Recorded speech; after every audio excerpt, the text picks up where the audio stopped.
my sisters. I will hear my brothers too.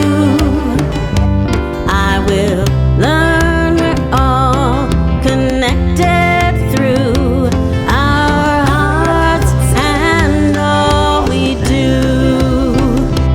Thank you for the oneness. Thank you for all that be. Better? Okay. Got it. Okay. Good evening. My name is Ariel Capel, and I'm a recent 2020 graduate from Glenbard North High School. Thank you. Before the pandemic, my senior career was dedicated towards performing poetry for our school's speech team, and this is a piece that I am prepared to share with you today. However, I would like to make a disclaimer that this piece sheds light on the dark history of the N-word. This is a mature conversation, however, I'd like to believe we all can have it. At the end of the day, I want to speak on this because it has come to my attention that this use has been a bit too normalized for my well-being, and that we have to recognize that the history of our past isn't something we can just overlook. So I take this and ask you to consider my words and enjoy.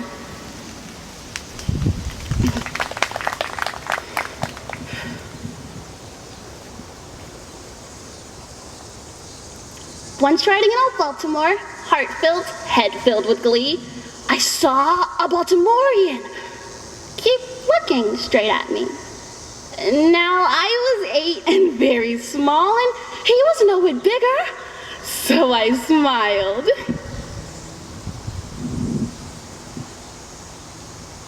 But he poked out his tongue and called me Nick. Question: what is the difference between me and a slave? Answer: time. We ask ourselves why this word is incorrect. My answer is that time is just as overlooked as words. And these words we hear and spill out of our mouths as if we could ignore the 400 years of suffering they've endured. But today, poets County Cullen, Tracy K. Smith, Richard Wright, Herbert Laguerre, Ladronis McCrae, Aja Monet, and Asha Bondale will walk us through and remind us of the origins of the N-word in We Have Names, a program. The sky is of dry, pitiless white. The wide roads stretch on into death. Like famished birds, my hands strip each stalk of its stolen crop. Our name. That's not my name. They didn't know me. I didn't know them. I woke to their piss in my face, then they hit me with a metal rod. Broke my fingers, cracked some of my ribs. From fright to rage, they circle, closing in. I was pulled and dragged, and another. I was pulled and choked, and another. A woman yanked mine from my head and told me it was no longer allowed. They had me, stripped me, battering my teeth into my throat till I swallowed my own blood. My voice was drowned in the roar of their voices, and my black, wet body slipped and rolled in their hands. They bound me to the sapling. My skin clung to the bubbling hot tar falling from me in limp patches, and the quills of white feathers sank into my raw flesh. In a blaze of red, I leaped to the sky as pain rose like water boiling my limbs. History is a ship forever setting sail. On either shore, mountain of men, ocean of bones, an engine whose teeth shred all that is not our name. Our name is blown from tree to tree, scattered by the breeze. For all I know, the grass has caught our name. Haven't risen from moan to growl, growl to a hound's low bray. the voices catch. No priest, no sinner has yet taught our name. Our name, our name, our name, our fraught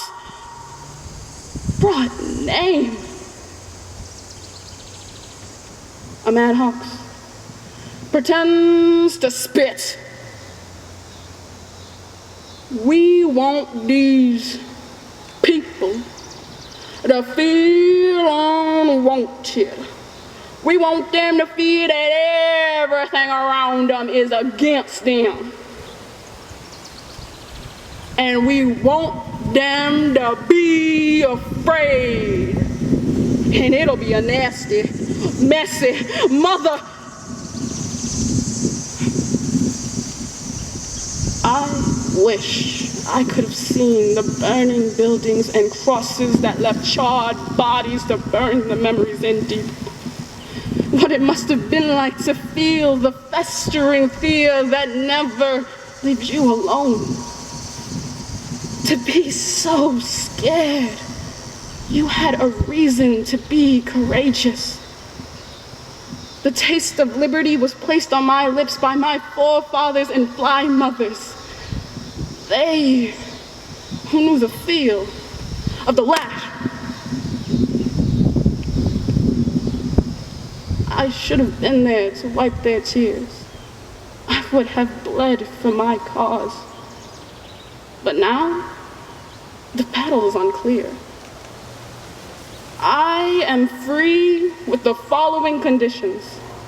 Number 16, oppression. Number 17, oppression. Number 18, oppression. Number 36 through 42. American history. Forgive me. I feel guilty barring your family's pain. I've never met you. Your names and troubles were a footnote at the end of a discussion. I know this space of mourning is not mine to occupy, but I cannot leave. Your life reached the details of my life. What to a slave is the 4th of July? What to a slave is river water? What to a slave is an award show? What to a slave is fine china? All these nameless bodies haunted by pellet wounds in their chest. Listen, for us in the saying of a name you cannot pronounce, the mere weight of it too vast to be held. Why, the terror of our tears, torment of our taste, my rage is righteous, my love is righteous, my name is righteous. I am here to tell you that I have bled many times before this blow to the body. I have bled many times before this bullet to flesh. We know the body is not the end. We do not vanish in the bated breath of our brothers. Show me the color of courage. There is no mountaintop worth seeing without us. We lay our bodies down in the valley of a voice. Call it what you will. But for all the hands of us, cuffed wrists of us, shackled ankles of us, they bend over to make room for you of us. How dare we say anything less than, I love you. Thank you.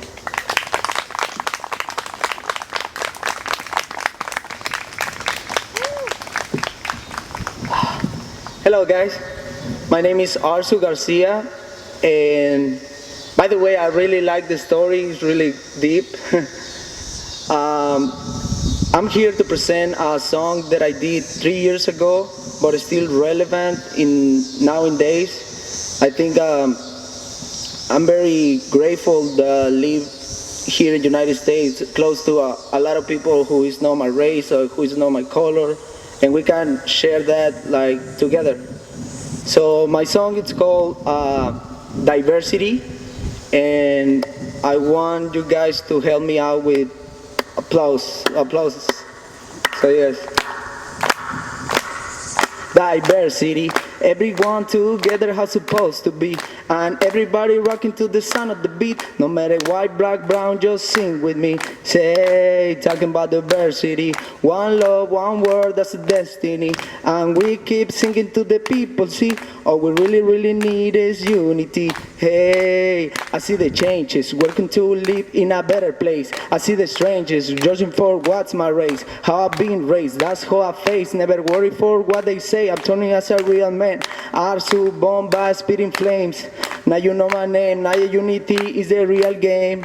Oh yeah, Asia, Europe, and the Middle East. Everybody love together, how supposed to be. Everyone together and house with me. And now sing with me, yeah, diversity. Everyone together, how supposed to be. And we keep singing to the people, see. All we really, really need is unity, hey.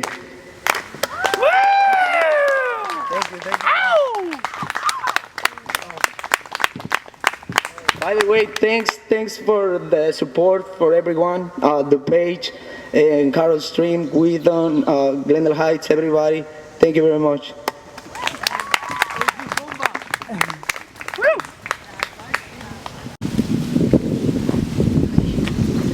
Hi, can everybody hear me? Okay, good. First of all, I want to say thank you for giving this space for us as people of color to have our voices elevated and lifted. And I want to apologize in advance because once I'm done with my mini TED Talk, I have to head out. But speaking of TED Talks, the story that I'm going to share with you, and I believe strongly in the power of storytelling, is based on the TED Talk that I gave this past January down at the Decatur Public Library. And as I have reflected on what has happened in the last several weeks, I have been reflecting on that TED Talk and how I've transitioned from the young black girl I used to be in high school, very early in her identity development as a black person, and who didn't really understand or know who she was, to someone who is very strong in her black identity now. And so to understand that, I have to give you the backstory of what I'm speaking about. So I grew up in the city. I grew up in Chicago. I grew up in Austin, which, if you know anything about that, is one of the worst neighborhoods to grow up in. I was there until I went to high school up in Rogers Park, and then I went to Lane Tech for all 4 years of my high school career. And I loved being at Lane. Most people do. They will tell you that it's a multicultural institution that has a lot of different people, a lot of different experiences, and it's fantastic. And I had a great group of friends. I took my academics seriously. I wanted to go to the best schools that I possibly could, and eventually made it there. I eventually got to the University of Michigan in Ann Arbor, where I studied economics. But my high school experience did not come without its challenges related to race. And at the time when I was younger, I didn't fully understand that these were even challenges I was facing. My mother and my grandmother were constantly on me about having so many white friends and not connecting with enough black people who looked like myself, and what that was doing to my identity development. And it didn't really hit me until one day I was in an argument with this young white man who, he and I did not get along at all. He and I fought all of the time. And I remember being in the cafeteria and arguing with each other about something stupid, when he blurts out, well, why don't you just go back to Africa? And so when I told this story in my TED Talk, I told it in the context of the work that I do around diversity and equity, because I do consulting now and stuff around that since I'm classically trained in social justice theory and pedagogy. And I talked about using the tools of curiosity, humility, and empathy, which are a combination of tools that I've developed to have difficult racial conversations authentically, productively. And I talked about if I could go back in time and tell myself what I know now and the skills I've developed now, what I should have done and how I should have handled it. Because when I was younger, I didn't really handle it the right way. I didn't know what to do, which makes sense. When you're 16 or 17, you're still growing in who you are as a black person. You're still trying to figure out what that means to live as a black person in a predominantly white spaces in a predominantly white world. And so naturally I was angry and upset about what was being said, but I didn't quite know how to go about holding myself accountable to holding him accountable for what he was saying to me. And so I told him in my TED Talk, if I could go back in time, I would tell myself, number one, start with humility. And humility means taking a deep breath when you have to, and when someone says something that really triggers you or really makes you upset.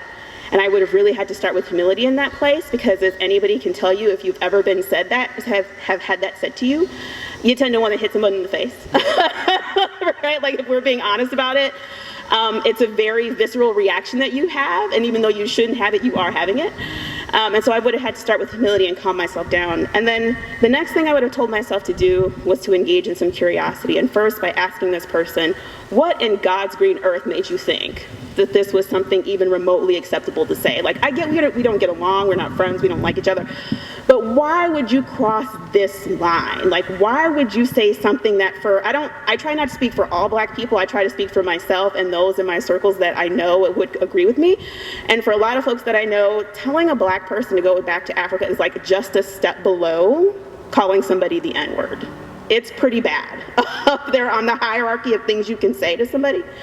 And so challenging him into that, but also because I knew this person and I happened to be friends with his sister ever since grade school, so I've known their family for a very long time and know a little bit of their family history, would have challenged him into thinking about, your family came here from a European country to escape what it was you were going through somewhere else. You came to these shores, which frankly were built on the backs of my ancestors. And the wealth and the generational wealth that they built to make this country what it was, so that your family could leave whatever messed up situation they were in halfway around the globe to be here to make a better life for yourself. Right? So if you're going to tell me to go back to Africa, let's think about how you would feel if someone had said you to go back to where you came from, and how hurtful that might have been. But lastly, I would have challenged myself, my younger version of myself, knowing what I know now, to engage in empathy. And when I talk about empathy in the 3 pillars that I call these bundles that I put them together, I tell folks empathy is not just empathy for other, right, but empathy of self and asking for what you need to demand accountability when accountability is necessary. And so I would have told myself, you need to go to your school administrators and make them hold him accountable for that. Because if for no other reason to repair the harm that had been done to me from a restorative justice lens, right? If we're talking about doing restorative justice and repairing harm, holding him accountable would have repaired some of that harm that was done to me. But it also was critical for him to learn the lesson to never do something like that again. Because if he doesn't learn from that experience, if he doesn't learn that lesson, he could go on making the same mistake over and over. And now that we know the world we're living in now, that could have very serious consequences when you're an adult and you say really stupid things like that. So that was a missed opportunity for his own development and his own well-being, to help him understand the history and the context of how hurtful what he said actually was, so that he can learn from it. And so I finished my TED Talk, and all that was great, and then all of this stuff started happening, and I reconnected with his sister, who was one of my friends who, as I told you about earlier in the story, her and I grew up together. And we started talking about the different things that were happening in our society, and we went back and forth, and I'm trying to engage in humility with her because she says things that are very upsetting to me, and I'm trying to ask her questions to better understand her point of view and genuinely give her the benefit of the doubt. Because after all, this is someone who I was very close with for a very, very long time. And so part of me was like, I really don't want to believe that someone who I've known this long could be this person. Like, I really did not want to think that and accept that, because we had such a long history since we were small girls of being friends. But I think one of the things, as I've evolved in the last few weeks, even as I teach folks how to use curiosity, humility, and empathy, I realized that you can use these 3 pillars to have this communication, but what we're not going to do is we're not going to have curiosity about things that are not based in fact. What we're not going to do is we're not going to have humility about things that are conspiracy theories, and trying to listen to people that come from places that are based in things that are frankly just not reality. And so as I have evolved in this work that I do, because anti-racism work and doing anti-racism work, as you constantly evolve, you constantly grow. And as I've constantly grown in my own Blackness, I realize that I'm at the place where I'm done entertaining the foolery. Like, I'm done entertaining the ridiculousness. of some of the things that people do and they say. And so as I rethink about what curiosity, humility, and empathy means for myself, when I initially put them together, I thought about even entertaining some of those ideas and really trying to understand where someone is coming from. But now knowing that I've done enough of the processing, I've done enough of the self-curiosity, I've done enough of going out there to really try to figure out what's going on to know where that's coming from. And the truth of the matter is it's coming from a place of white supremacy. Whether that person who I've cared about my whole life realizes it or not, that it's coming from a place of white supremacy. And when I think about empathy and holding people accountable and asking for what I need as a person who identifies as Black in a predominantly white world, challenging people to own up to that and to see that reality and to push them out of their comfort zone so that they don't continue to say things that hurt people, particularly the people who have been close to them for a very long time. Thank you.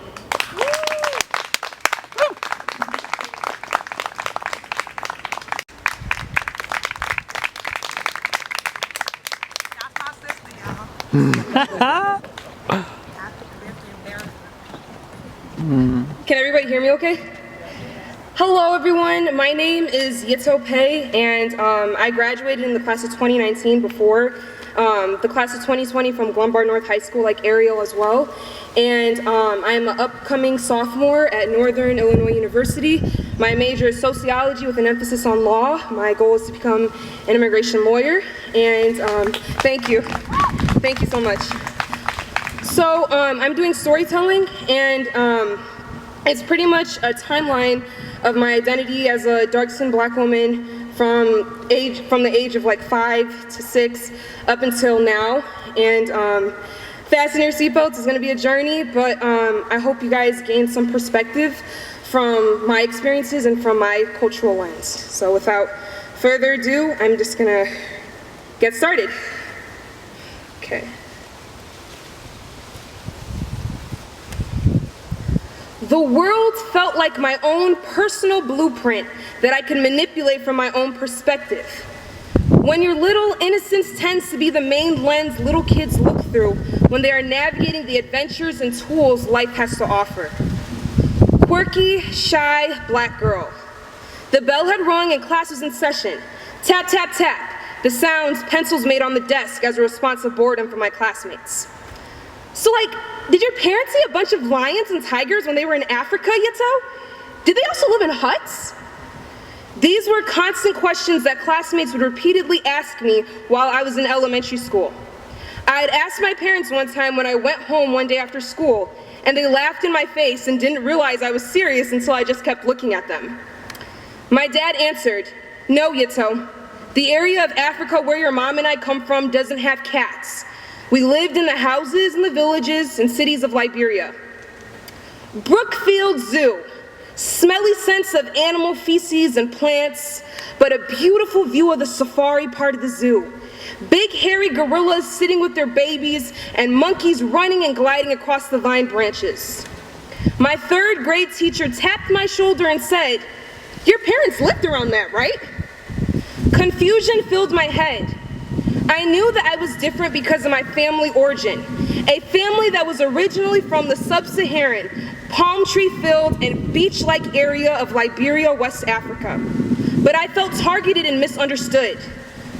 Frustration was deep in me, but at 8 years old, I was more scared of getting written up by my teacher for speaking my mind rather than culturally educating her. So I stayed quiet.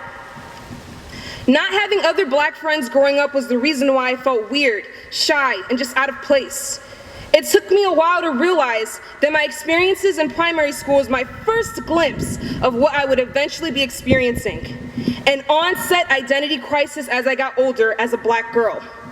My quirkiness I had as a Black girl grew more since when I finally saw people who looked like me, I felt even more out of place. I didn't even know that there was a derogatory term for a Black person like me created by other Black people. Oreo. Yeah, like the cookie. Dark Black on the outside and white on the inside. That's exactly how some Black people described me since I was born and raised in the suburbs. I talked proper English, but to the ones who called me Oreo, it was that I spoke white. Oh, and the one I would hear the most by so many of my Black brothers and sisters. You ain't ever heard of this? Are you even Black? All this time, I thought that the reason why I felt out of place when I was younger was because I wasn't around people who looked like me. But I didn't know then, but later on I would realize that I was a black girl, part of two very different cultures of the same race. Yet I felt like I would never be able to identify with or fully be accepted in either one. So I learned how to switch up and adapt on my accent. If I was around other black people in middle school, I was so self-conscious they would think I wanted to be white that I tried to alter my accent to what is known as Ebonics, or African American Vernacular English. I refrained from fully properly speaking English because I was so insecure of my accent to what some people deemed as too white or articulate for a black girl. On the other hand, with white people and other non-black people, mostly the adult white teachers in middle school, I would go to the other extreme and speak the most proper English I could. However, I found that problematic since certain stereotypes or preconceived notions that non-black people had when speaking to me would result in a response of shock or surprise when I spoke to them.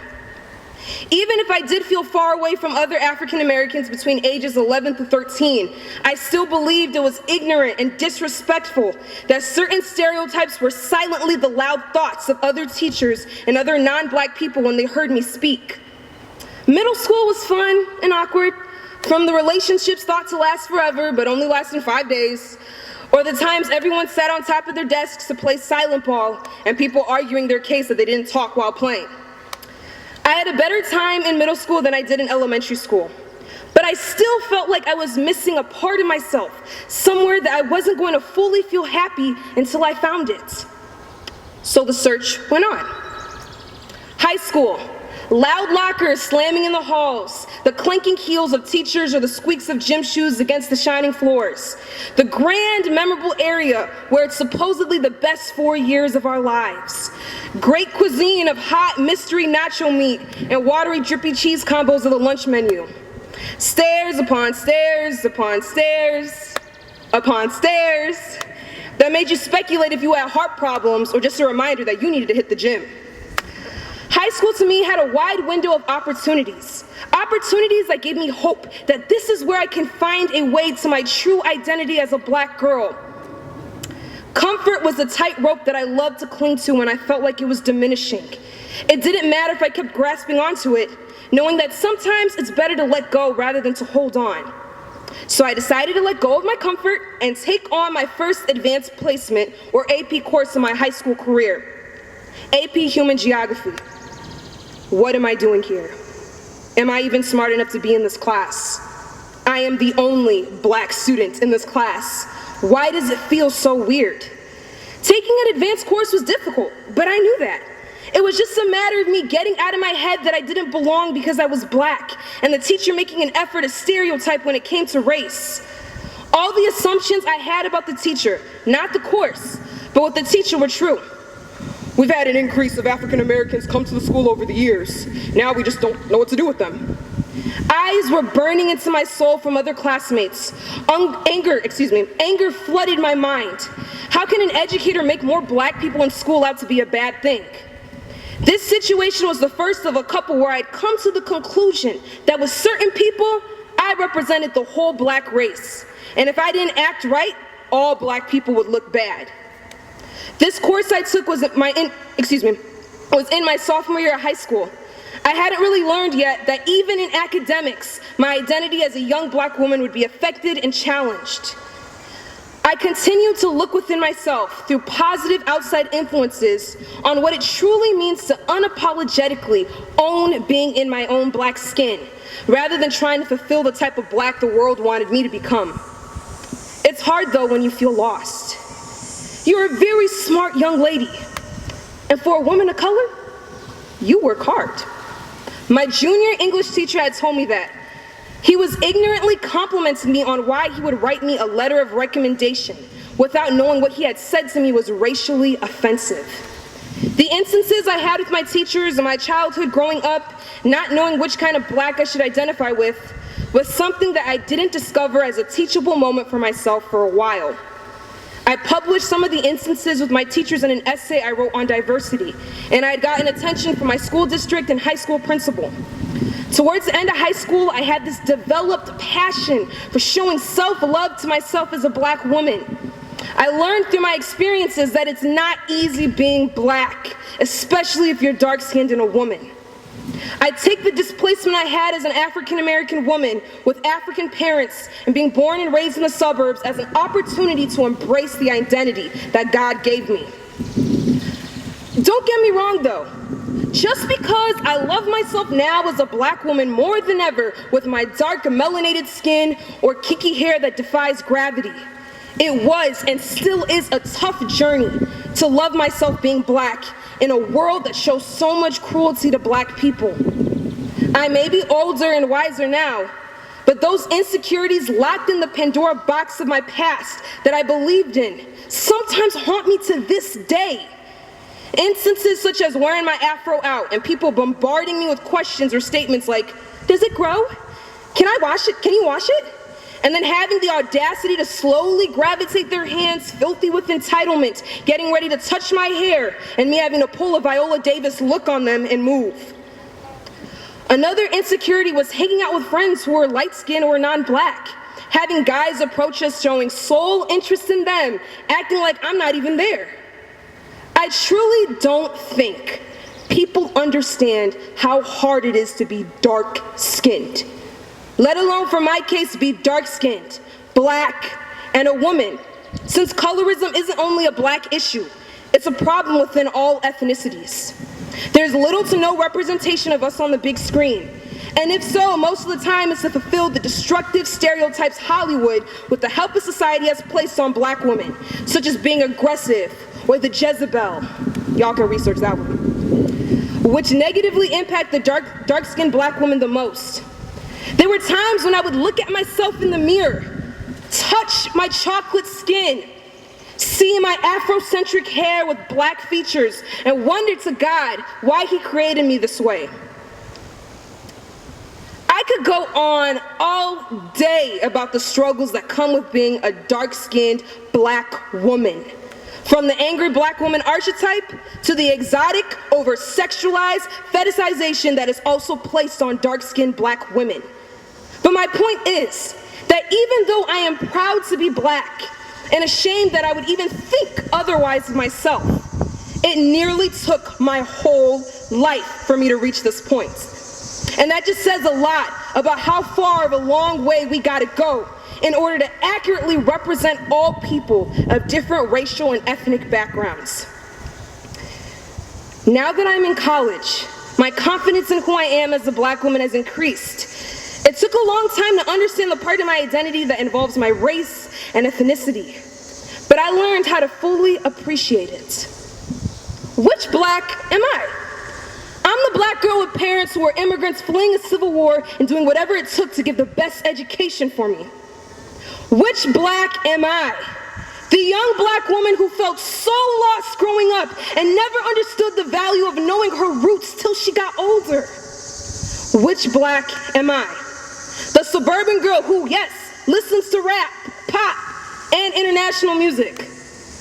Which black am I?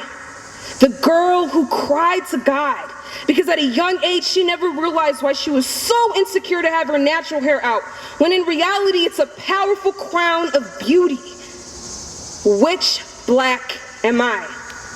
I'm that dark-skinned girl with black eyes, thick thighs, a wide nose, with coarse, nappy, wiry Negro hair that can be rocked regardless of its texture, length, or if there's weave in it. I am the black girl who learned that my definition of black is my own, and it goes the same way for the next black person. My type of black isn't greater or less than any other form, genetic makeup, or culture of another black person. I am my own black person. And for the ones who wanted me to hate myself, you sure as hell are wrong, because I don't. For the ones who say that they have a preference but bash on dark-skinned black women, I feel sorry for you. Because haven't you heard? The definition of a black woman is a beautiful, powerful, resilient female of African descent, kissed by the sun. And finally, for the ones like me, who felt like they had to seek wisdom from the outside, only to find that power, You don't. It's already within. Thank you.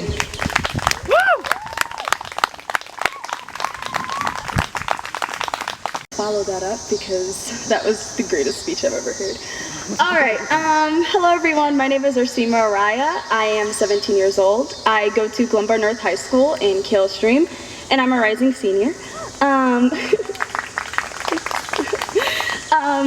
So I've done some activist work in the area, gun reform, climate change, but now that the whole world is focused on anti-racism efforts, I couldn't be happier because this is where my passion lies. So I'm just gonna tell you guys a few stories, and I'm not that good at poetry, so I'm using my new favorite poet, Mwende Katiwa, to help articulate what I have to say in a poetic way. So it's gonna be a mixture of me sharing some of my experiences and then using her creative genius to express it in a way that may click with others. All right, so a little bit about me. I'm a first-generation immigrant from Eritrea. Raise your hand if you know where Eritrea is. Oh, hey, okay. I was expecting just my girls over there to raise their hand, but good. Ethiopia. Oh. No? He know, yes, hey, that's right. Girl, look it up. He right, it's right by Ethiopia, Horn of Africa if you don't know where that is. So I'm from East Africa, and usually either Africans or history teachers know that. So I'm really surprised. Are you a history teacher or something? I like food. Oh, you like I know food. Ethiopian and Eritrean cuisine interact. I guess foodies, I'm gonna add foodies in there too. So if you like history or African or a foodie, you know where it is. And my parents left the nation 20 years ago, have not gone back, and were seeking political asylum here in America. What they didn't know was that when they were gaining their American citizenship, that they were also taking on another label that was unknown to them. They were black now, but they didn't know what that was, and they had to brutally understand what it meant. But I was taught. So without further ado, I will use Wende's words to help articulate what it means to be taught of being black. Black father tells daughter that she is now black. Daughter is not convinced. She has grown up in the same brown skin as she sits and listens to black father tell her of her newfound blackness. But blackness is something her child mind is not yet able to understand. It jumps to more familiar things like cartoons. Thanks to how the most evil of villains are the ones who dress in black, who shroud themselves in the perceived darkness of terror, it jumps to crayons. To think what it would mean to start coloring her family with the same shade once reserved for nightmares and the monsters that come out of it. Daughter decides she does not want to become black, but she has yet to realize that black father didn't give her a choice, that he was never given a choice, that he stumbled upon this newfound blackness the hard way. It took him just 1 year in this country to learn that America shrouds brown bodies in the perceived terror of darkness as it typecasts them as the most scary of villains, scary as both the night and the monsters that come out of it. He does not want his daughter to learn of her blackness in this way, so he tries to tell her of it.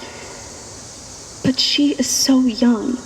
He knows she cannot possibly understand what it means. And for now, he can't help but see this unknowing as a blessing. Black mother tells black daughter, you must work twice as hard as everyone else, but only expect half of what they get. Black daughter listens to only half of what black mother says. She learns to work twice as hard, but forgets to fraction her expectations. Each time she does the math, she realizes the equal sign is a lie and has the audacity to wonder why. They tell her life is not fair, that it has nothing to do with her race or gender, that she should lower her expectations, that success is a slippery slope, and most people who look like her don't touch the base of the mountain, so she should be content with the view from the cliff. Black daughter refuses and keeps trying to climb higher and ignores the avalanche of disbelief that threatens to consume her. She is in the 4th grade when she is first accused of plagiarism. Told that the words on the page cannot possibly be hers, cannot possibly belong to a little black girl like her. Hey, little black girl, who wrote this essay on hate for you? If only they knew how much little black girls know of hatred, how they learn to see it in the mirror instead of their own reflections. She is in the 10th grade when another substitute teacher in an AP course asks if she's in the right classroom. The first time, she replied yes through a tight-lipped smile. The second time, she opens her mouth wide and tells him about herself. She is graduating college with the highest of honors when she is told she should not celebrate herself. What do you have to celebrate anyway, black girl?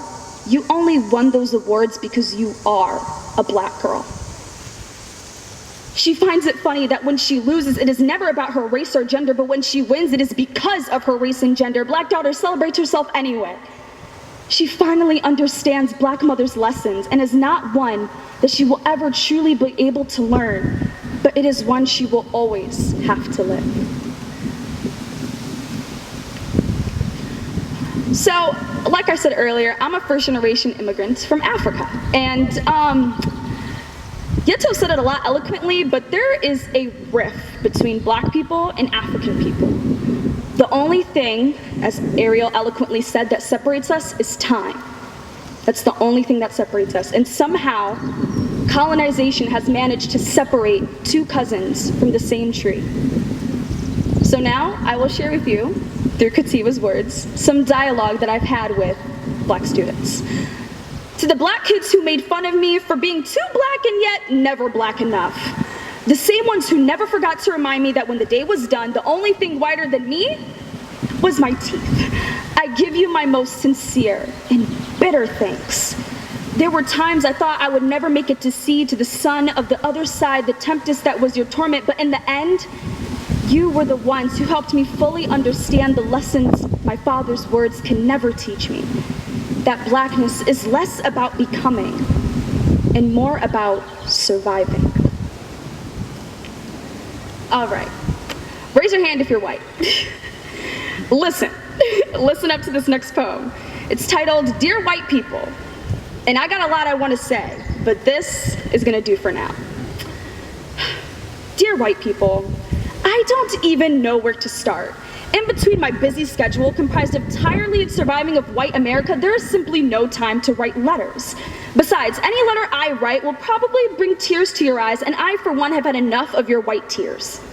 There are days I think you are not worth my ink, that your whiteness is draining me too much of energy, can't give you a taste of tea for a fear that you'll colonize the entire kitchen.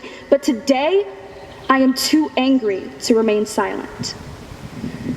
Dear white people, stop making everything about you and how uncomfortable you are. Honestly, I don't give a flying about your comfort level. You have made my very existence an exercise in discomfort. No, you cannot touch my hair. This is not a damn petting zoo. Stop coming into my office asking for the manager when you're looking at one. Dear white people, stop telling me about this colorblind society you allegedly live in. You don't see race. I hope you choke on it, and telling me you respect me and don't see my color is like telling me you don't have to pretend I'm not black in order to respect me, but let me assure you, I am black. Though there are plenty of things I'm not, like your sassy black friend. Stop saying, hey girl, when you see me, you are not that slick. Dear white teachers, why don't I know who my ancestors are?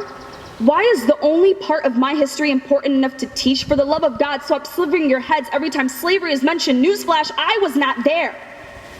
Dear white people, why do you hate being called racist more than you hate racism?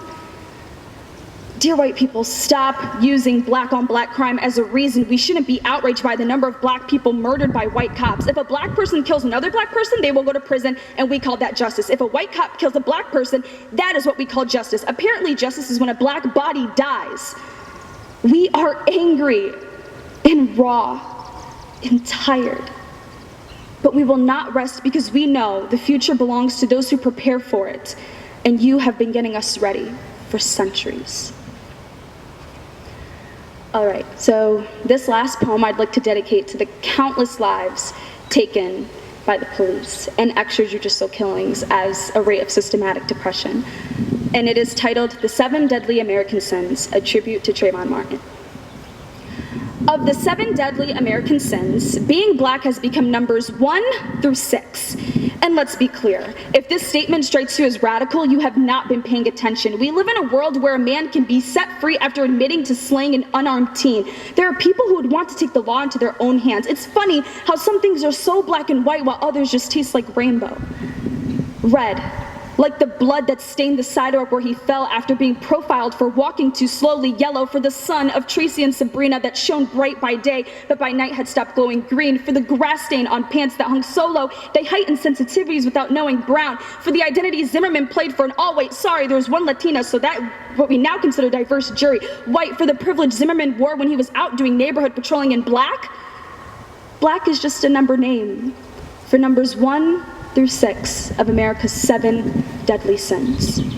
The 7th was ever believing we would find a justice system in the hands of a system that brought about oppression of Native Americans, the enslavement of African people. They gave summer camps to Japanese who needed internships. I was watching a trial that was over before it could even begin.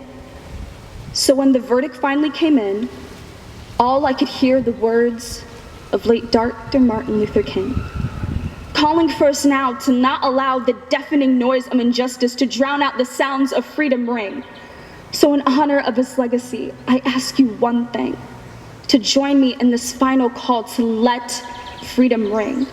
Let freedom ring from the rushing rivers of melanin that overflow in our stream of consciousness to dilute the truth so that people now claim we live in a post-racial society.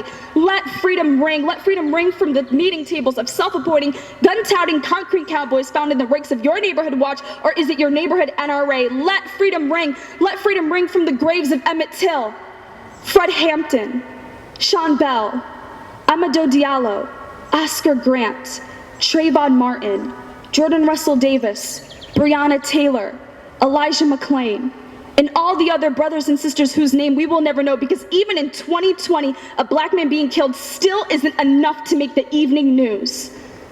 Let freedom ring. I said, let freedom ring.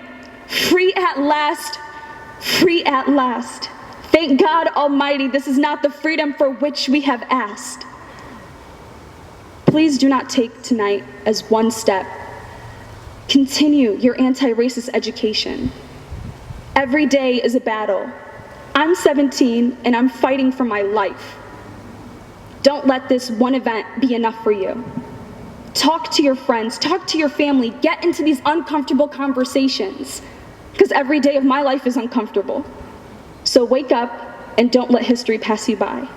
Thank you.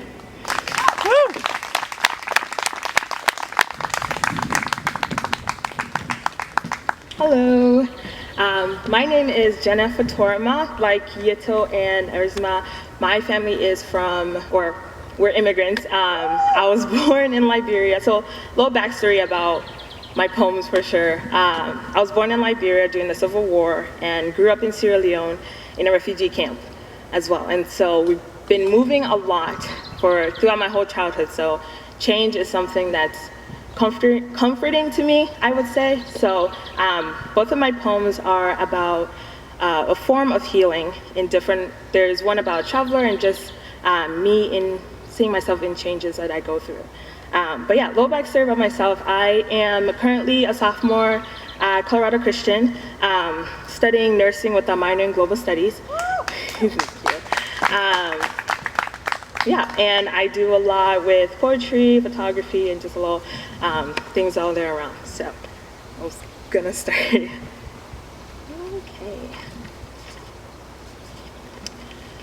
The numerous things I love about traveling is that you're always moving, always in a new environment, being surrounded by new people, lifestyle, and culture. You have the freedom to become a better version of yourself, a newer version of yourself that no one else knows. And these are the moments you truly get to be yourself. And you get to form friendships with complete strangers, but there's always a catch. You decide to move on before they can get too close to you, or before you can get the concept of who they really are. And you're also afraid that you'll want to stick around. So you keep moving, and everyone stays. They stay and they forget about you while you continue to move on and take with you only memories of the times you had with them. And that's all they will ever be, just memories. And you will never be in theirs because you're just a speck in the universe that was intertwined with their galaxy for a second, that they can forget because you really weren't that important. So you keep on moving, making new memories while you feel so alone, but isn't that what you wanted? You never wanted to get too close to anyone ever again because you're tired of hurting and hurting others. So you only allow yourself a glimpse of these relationships and that you let dissolve. never the full thing, and you wonder why you never can. Let me remind you that your soul is a wandering soul, traveling aimlessly from place to place, wanting to experience life at its fullest, never wanting to be settled. But what if one day you just stop moving and stay a while? And see, maybe staying won't hurt as much as it used to. Maybe by staying you'll be able to love and that wandering heart of yours will settle. But if it doesn't like that, you can keep on moving. But just to know that you tried to stay in one place for a long time, but you just couldn't. And I guess maybe you never will. And that's okay. That life is not meant for a broken traveler's heart.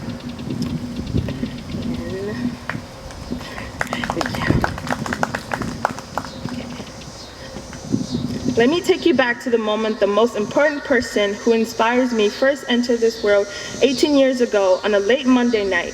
She grazed the country of Liberia that was then war-ridden with a magnificent afro, a big smile, and tiny brown eyes that saw that broken country to be the most beautiful thing she had ever seen. She was surrounded by so much hatred when all she could pour out was love. This girl fought battles that others in this world do daily, and many have lost this battle. But she saw it as a grown opportunity than something that would knock her down. Don't get me wrong.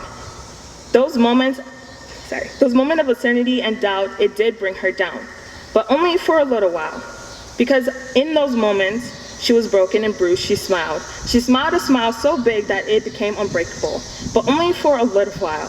She continued to smile when so many people would enter her life and she would love them unconditionally, but they would leave without saying goodbye.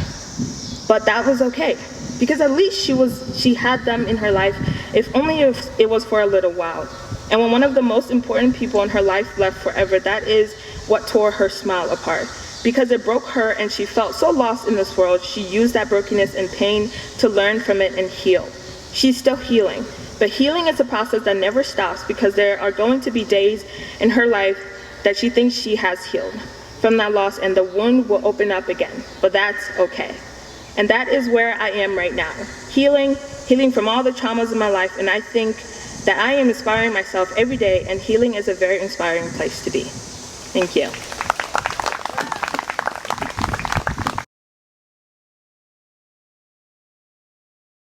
I'm a sister of one of the speakers, and I'm really encouraged by this, the mixed crowd and just people just listening.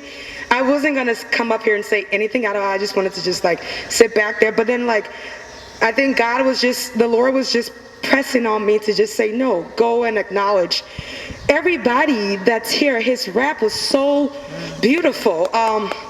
It was just so awesome. When he was speaking about, the different parts of the world, Europe and the Hispanics, and I just love that. I really, really love that. And for my beautiful white brothers and sisters, thank you for really being here. You could be anywhere today, hanging out with your friends, social distancing, whatever, but you chose to be here.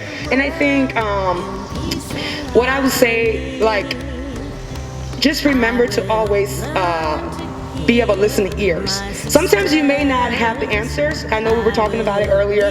You may not have the right words to say, but sometimes we just want to sit and vent and just talk to our white brothers and sisters, our I guess quote unquote allies. We just want to know that you guys are in our corner and that you guys are there and that you guys are on this journey with us. Because I know when the lights are gone, when the cameras are gone, it's still Black lives, you know what I'm saying? We're still walking through this, you know what I'm saying? I'm still a Black woman when I leave here, you know what I'm saying? You guys came to an event, but I'm still Black, you know what I'm saying? So thank you guys.